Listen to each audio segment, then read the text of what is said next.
नमस्कार, जयसिंगपूर नगरी न्यूज मध्ये आपलं सहर्ष स्वागत। पाहूया आजच्या दिवसभरातील काही ठळक घडामोडी।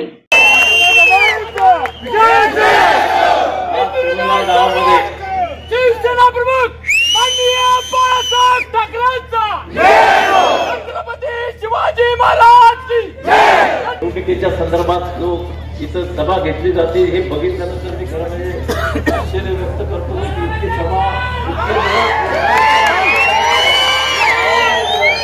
या ठिकाणी आजच्या सभेला सभेसाठी उपस्थित असणारे आदरणीय आमदार सतेज पाटील उर्फ बट्टी साहेब, त्याचप्रमाणे या स्टेजवर उपस्थित असणारे आदरणीय जयराम बापू पाटील साके हे बघितल्यानंतर अत्यंत भारावून गेलेलं आहे आणि मी निवडणुकीमध्ये यशस्वी होण्याची खात्री तुम्हाला मी तुमच्या मताला निवडून आल्यानंतर या तालुक्याचा विकास कशा पद्धतीने करायची याची दृष्टी ठरवून ठेवलेली आहे। विकासाचं काम करण्यासाठी मी आमदार होणार आहे। तालुक्यामध्ये भरपूर विकास काम करता येण्यासारखं भरपूर काम आहे आणि त्याचं नियोजन आहे। आज आमच्या तालुक्यात बघितलं तर 25 ते 30 हजार एकर पडलेली जमीन आहे, ती पिकाऊ करण्याच्या दृष्टीने मी प्रयत्न करत राहिलेला आहे। मला आज 10,000 एकरवरती यश मिळालेलं आहे। अजून गव्हर्नमेंटला जर साथ मिळाली असती, आदरणीय बट्टी साहेबांनी मधल्या काळात मला सबसिडी मिळवून देण्यासाठी त्यांनी प्रयत्न करून मला 11 कोटी रुपये सबसिडी मिळवून देण्यासाठी त्यांनी प्रयत्न केला आणि मी जर आमदार झालो तर यांच्या बरोबर राहून चांगल्या पद्धतीने सबसिडी घेऊन राहिलेले 15 ते 16 हजार एकर या क्षारपड मुक्त करून आपल्या तालुक्याचं उत्पादन वाढीच्या दृष्टीने प्रयत्न करेल आणि आपल्या उत्पादन वाढल्यानंतर आपल्या त्या तरुण मुलांना उद्योगधंदे करण्यासाठी चांगले मार्ग निर्माण होतील अशा पद्धतीचं काम आहे। आमच्या जमिनीतलं सेंद्रिय कर्म संपत निघालाय, अंश संपत निघालाय, तो वाढवण्यासाठी प्रयत्न कराय, तो प्रयत्न करायचा आहे उत्पादन वाढीसाठी असेल आणि आमच्या तालुक्यामध्ये सातत्यानं पूर येतोय आणि पुरामुळे शेतकऱ्यांचं फार मोठं नुकसान होतंय। ऊसासारखी पिकं पुन्हा पाण्याखाली राहिल्यानंतर त्याचं नुकसान होतंय, ते टाळण्यासाठी देखील 2 महिन्यापूर्वी मी शास्त्रज्ञांना चांगल्या बोलून घेऊन याच्यावर उपाय काय करायचं हे बघितलेलं आहे। मग त्याच्यातला उपाय झाला गेलाय की ऊसाचं पीक न घेता भाजीपाला करायचं किंवा बीट सारखी 2 पिकं घेऊन ऊसापेक्षा डबल उत्पादन कसं काढता येईल ही बघण्याची दृष्टी ठेवून मी काम करायचा विचार करतो। मग भाजीपाला केला तर तो एक्सपोर्ट कसं करता येईल, मग लोकल मार्केटमध्ये कसं पाठवता येईल आणि शेतकऱ्यांना चांगले पैसे कसे मिळवून देता येईल ही बघण्याची दृष्टी ठेवून मी काम करत निघालेलं आहे।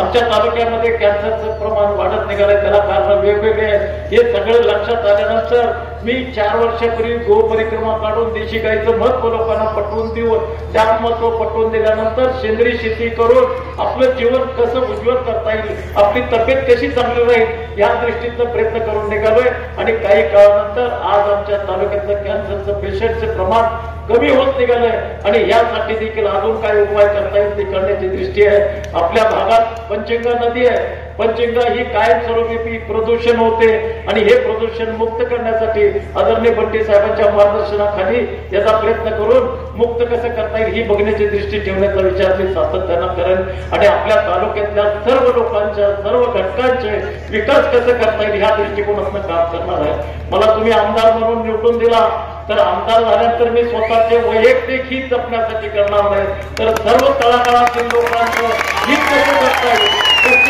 उन्नती कशी करता येईल, त्याची आर्थिक परिस्थिती कशी सुधारता येईल, कौटुंबिक परिस्थिती कशी सुधारता येईल ही बघण्याची दृष्टी ठेवेल। आमच्या तालुक्यामध्ये सर्व जातीभेद जो आहे त्याच्यामध्ये एकोपा निर्माण करून आपला तालुका शांततेनं काम कशा पद्धतीने करता येईल ही बघण्याची दृष्टी ठेवून मी काम करणार आहे।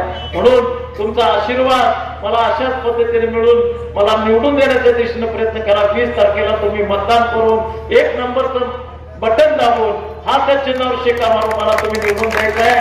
मी आदरणीय कैलासवासी दत्ताजीराव कदम असतील, कैलासवासी दिनकरराव यादव असतील, कैलासवासी रत्नापन्ना कुंभार असतील, कैलासवासी सारे पटेल साहेब असतील, कैलासवासी बाळासाहेब माने असतील, सरोजिनी खंजिरे असतील, हे सगळे आमदार आणि खासदार झाल्यानंतर या तालुक्याचा विकास कशा पद्धतीने करायचा, आपल्या तालुक्यामध्ये सलोखा कसा ठेवायचा, आपल्या तालुक्यातील लोकांना मुलांना नोकऱ्या कशा मिळवून देता येईल, त्यांची परिस्थिती कशी चांगली करता येईल, शिक्षणाच्या बाबतीत असेल, खेळाच्या बाबतीत असेल, सर्वांगाने विचार करून त्यांनी आपल्या तालुक्याचा विकास करण्याचा प्रयत्न केला.